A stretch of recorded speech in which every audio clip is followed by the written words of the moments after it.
अस्सलाम वालेकुम। जी, आज हम जो है बात करेंगे डिसेंडिंग ट्रायंगल के ऊपर। जैसा कि हम अपने पेड ग्रुप में पढ़ चुके हैं कि डिसेंडिंग ट्रायंगल हमेशा एक सेल के अग्रेसिव सेल के ट्रेंड के बाद जो है वो बनेगा। मार्केट अग्रेसिवली या नॉर्मली जैसे भी डाउन आ रही होगी, ट्रेंड डाउन का होगा। उसके बाद मार्केट लोअर लो जो लोअर हाइज बनाते हुए इस तरह से एक स्ट्रक्चर बनाएगी और उसके बाद ये अप साइड पे मूव, दोबारा से करेक्शन, फिर डाउन साइड पे, फिर अप साइड मूव, फिर डाउन साइड पे।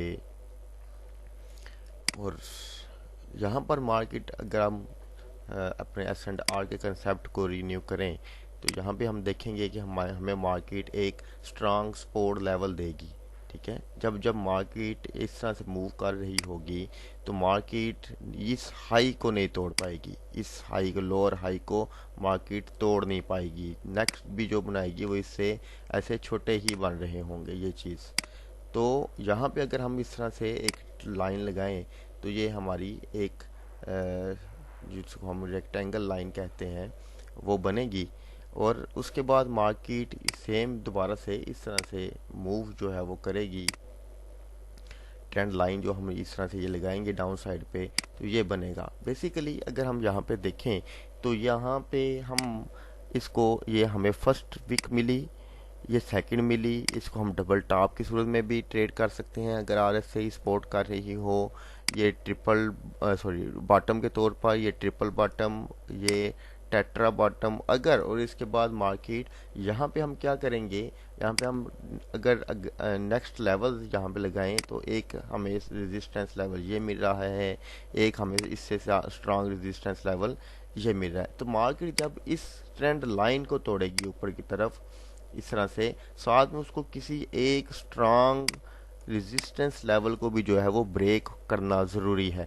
सिर्फ इस ट्रेंड लाइन की ब्रेकआउट के ऊपर हम ट्रेड नहीं लेंगे, हम किसी स्ट्रांग रेजिस्टेंस लेवल के ब्रेकआउट के ऊपर, अगर तो ये स्ट्रांग है तो इसके, अगर ये स्ट्रांग है तो इसके जो है ब्रेकआउट को भी हम जो है वो मद्देनज़र रखेंगे और तब हम जो है इसमें बाय की ट्रेड लेंगे। जब मार्केट इसको ब्रेक करेगी, ब्रेक करने के बाद वापस आके इस लेवल को टेस्ट करेगी तो यहाँ पर हम रिवर्सल कैंडल्स का अपना जो हमने सिनेरियो पढ़े हैं, रिवर्सल कैंडल्स जो पढ़ी हैं उनको देखेंगे, उसके वॉल्यूम को देखेंगे और यहाँ से हम बाय करेंगे इसको। फर्स्ट टारगेट हमारा होगा, इससे नेक्स्ट जो रेजिस्टेंस लेवल आएगा वहाँ पर, सेकंड टारगेट हमारा उससे नेक्स्ट पे होगा, थर्ड टारगेट हमारा उससे नेक्स्ट पे होगा।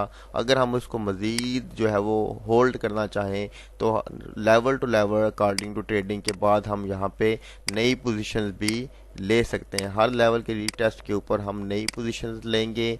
अगर मार्केट यहाँ पे इसको ब्रेक करेगी ये पोजीशन लेंगे और नेक्स्ट लेवल तक जहाँ तक हम इसको ट्रेड करेंगे। तो अगर हम यहाँ पे बात करें अकॉर्डिंग टू आरएसआई जो हमारा एक हेल्पिंग इंडिकेटर है, तो उसमें अगर हम बात करें यहाँ पर तो ये हमारे पास लेवल्स बनते हैं जिसको हम बाय डिफ़ॉल्ट, जिसको हमें अलग लगाने नहीं पड़ते, 70 का और 30 का लेवल बनता है। ये हमारे पास है 70 का लेवल और ये हमारे पास है नीचे 30 का लेवल। तो अगर यहाँ पे अगर हम आरएसआई की जो है वो हेल्प लेना चाहें तो होगा क्या कि जब मार्केट, आइडियल सिनेरियो क्या है, जब मार्केट ये फर्स्ट वीक बनाए तो जो आरएसआई है वो 30 से नीचे होनी चाहिए। जब नेक्स्ट वीक बनाए तब भी अगर मार्केट आरएसआई के 30 के टच कर रही है, उससे नीचे है, तो हम इस जो सिनेरियो को डबल बॉटम की सूरत में ट्रेड नहीं करेंगे। क्यों, फिर हम वेट करेंगे मार्केट हमें, उस सूरत में उस वक्त हमें ये नहीं पता होगा कि मार्केट आगे ये वाला बिहेवियर करेगी या नहीं करेगी, तो हम इसको एज अ डबल बॉटम तो ट्रेड नहीं करेंगे। फिर हम वेट करेंगे मार्केट इस लेवल को तोड़े, जो इसकी नेक लाइन बन रही है उसको तोड़े, तो हम इसको स्ट्रक्चरल ट्रेडिंग की तरह जो है इसको डील करेंगे। सपोज अभी हम ये इसको ट्रेड नहीं कर रहे अकॉर्डिंग टू आरएसआई, अब मार्केट ने क्या किया, इस लोअर हाई को तोड़ा नहीं, उससे पहले ही मार्केट वापस घूमी और दोबारा से इस लेवल पे आ गई, तो हम देखेंगे कि इस लेवल पर आते हुए मार्केट मोस्टली 30 के लेवल से ऊपर होगी। जब नेक्स्ट दोबारा से मार्केट अब इस लोअर हाई को तोड़ नहीं पाई, तो उसके बाद फिर से मार्केट का ऊपर होना ज़रूरी है। अगर मार्केट यहाँ पर 30 के लेवल से नीचे होगी तो नॉन आइडियल सिनेरियो हो जाएगा। फिर पॉसिबिलिटी होती है कि ये मार्केट यहाँ पे हमें ट्रैप भी कर सकती है। मगर मोस्ट ऑफ टाइम जो देखा गया है वो ये इस सूरत में जब ये वाला स्ट्रक्चर बन रहा होता है डिसेंडिंग ट्रायंगल का, तो मार्केट जो है वो अपने इस लेवल से 30 के लेवल से मोस्टली ऊपर ही होती है। और जब उसके बाद मार्केट इसको जो है वो ट्रेड करेगी, इसको यहाँ पे टच करेगी और उसके बाद ऊपर जाएगी, तो आरएसआई भी जो है वो ऊपर की साइड पे मूव कर रही होती है।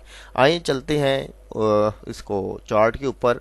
जैसा कि हमने अपने पेड में डिस्कस किया लास्ट टाइम कि जो एडीए है वो मैंने बिफोर आप लोगों को बता दिया था कि डिसेंडिंग ट्रायंगल बना रहा है।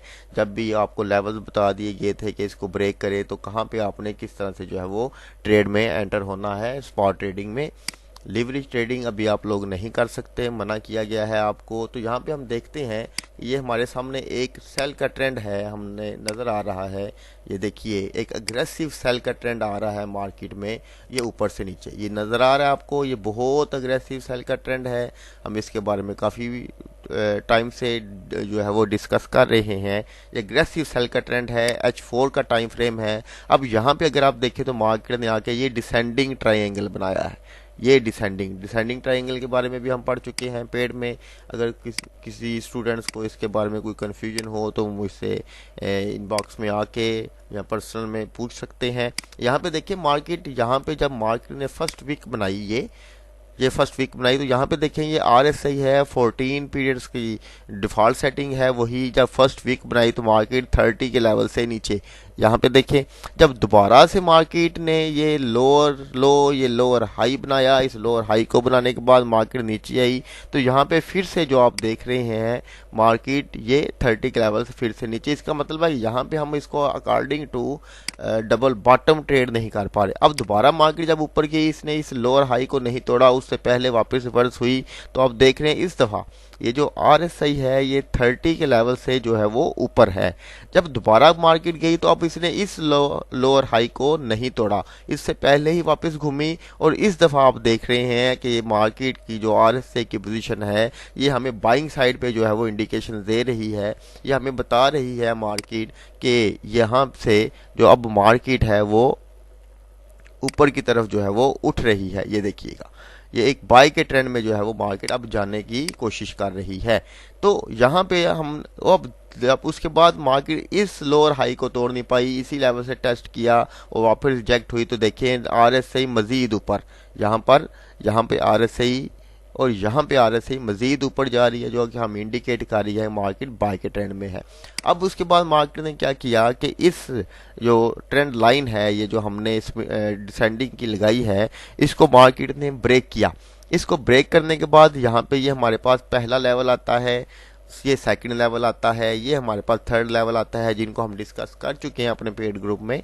तो मार्केट यहाँ पे उसने इसको ब्रेक किया, ब्रेक करने के बाद ये टेस्ट किया उसको, जिसको हम पुल बैक कहते हैं। पुल बैक के बाद मार्केट ने अब यहाँ पर हमें छोटे टाइम यहाँ पर ट्रिगर चार्ट में जाकर, जिसको हम डिस्कस कर चुके हैं कि H4 के ट्रिगर चार्ट कौन से होंगे, डेली के ट्रिगर चार्ट कौन से होंगे, H1 के ट्रिगर चार्ट कौन से होंगे, M30 के ट्रिगर चार्ट कौन से होंगे, ये 12 दफ़ा डिस्कस कर चुके हैं। वहाँ पे हमने जाना है, वहाँ पे इसकी रिवर्सल देखनी है, उसकी कंफर्मेशन देखनी है, उनका वॉल्यूम देखना है। उन सबको देखने के बाद यहाँ से हमने लॉन्ग करना है, बाई करना है। हमने यहाँ से बाई करेंगे स्पॉट में या लिवरेज में, उसका टारगेट फर्स्ट यहाँ पे होगा। अब मार्केट ने इस लेवल को ब्रेक किया, ब्रेक करने के बाद ये फुल स्विंग दिया, फुल स्विंग देने के बाद यहाँ पे ट्रिगर चार्ट में रिवर्सल कैंडल देखी, उसको हमने ट्रेड किया टारगेट यहाँ पर। अब यहाँ पे मार्केट ने इसको ब्रेक किया, ब्रेक करने के बाद इसको टेस्ट कर रही है। अब अगर यहाँ पे हम देखें तो ये लेवल बिलो लेवल वाला कंसेप्ट है, तो यहाँ पे हम ट्रेड ले सकते हैं। ये सारी चीज़ें पढ़ाई गई हैं किस तरह से ट्रेड लेनी है। अब ये लेवल अब जान चुके हैं कि ये वैलिड नहीं रहा, अब हम क्या करेंगे, अब हमारा जो नेक्स्ट लेवल होगा वो इस पॉइंट पे हम इसको रिजेक्शन देख रहे हैं। अगर मार्केट यहाँ से ऊपर की तरफ पलटी किसी फंडामेंटल की वजह से मार्केट पहले से रुक ना गई, तो मार्केट इस लेवल को एडीए में ये 1.73 के लेवल को जो है वो टेस्ट करने के जो सिनेरियो में जो है वो लग रही है, क्योंकि ये डिसेंडिंग ट्रायंगल एक बहुत स्ट्रांग पैटर्न है, रिवर्सल पैटर्न है। ये जब भी बनेगा मार्केट को काफ़ी अच्छा उछालेगा ऊपर की तरफ। तो इनको ट्रेड करने के जो स्पेसिफिक तरीकाकार हैं उनके ऊपर हम डिस्कस कर चुके हैं। आप दोस्तों की काफ़ी ज़्यादा इंसिस्टेंस के ऊपर जो है ये डिसेंडिंग ट्रायंगल का पैटर्न को ट्रेड करने का तरीका एक दफ़ा से फिर से समझा रहा हूँ आप लोगों को, ताकि आप लोग इसको अच्छे तरीके से देखो और आपको पता चले कि सिर्फ हमने ट्रेंड लाइन को जो है वो मद्देनज़र नहीं रखना, ट्रेंड लाइन के साथ जो लेवल्स हैं लेवल्स के ऊपर फोकस करना है, क्योंकि लेवल जो होते हैं वो मार्केट की बैकबोन है। मार्केट लेवल्स के बगैर मूव नहीं करती, लेवल्स पर ही जो स्मार्ट मनी होती है उनके पेंडिंग ऑर्डर्स पड़े हुए होते हैं। और अगर हम उन पेंडिंग ऑर्डर्स को मद्देनजर रखें और लेवल टू लेवल ट्रेडिंग करें तो हम बहुत अच्छा इस मार्केट में प्रॉफिट बना सकते हैं। मगर याद रखिए, लेवल टू लेवल ट्रेडिंग के लिए आपके अंदर सब्र, पेशेंस, प्रैक्टिस और अपने मेथड्स के ऊपर ग्रिप का होना बहुत ज़रूरी है। और सबसे ज़्यादा ज़रूरी चीज़ है कि अगर आप टेंशन से बचना चाहते हैं फॉरेक्स की मार्केट में, तो आपको इस मार्केट में रिस्क रिवार्ड को मद्देनज़र लाजमी रखना पड़ेगा। अगर आपने अपने अकाउंट से बड़ी ट्रेड लगाई तो आप मास वाइज टेंशन के और बार बार देखोगे और मतलब एक इस तरह की कैफियत में मुब्तला रहोगे। अगर आप लोग अपने अकाउंट का 1% या 2% मैक्सिमम जो लगाते हैं, तो उस सूरत में खसूसन फ्यूचर में या फॉरेक्स मार्केट में स्पॉट में ये इश्यूज नहीं है किसी हद तक, मगर फिर भी इंसान की कोशिश होती है कि वो ज़्यादा से ज़्यादा प्रॉफिट बनाए।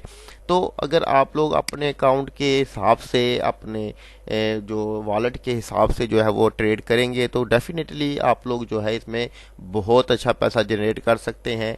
मगर उसके लिए जो रूल्स एंड रेगुलेशन, जो चेक लिस्ट आपको दी गई है, उनके ऊपर वैसे ही अमल करना ज़रूरी है जैसे आप लोगों को सिखाया और पढ़ाया गया है।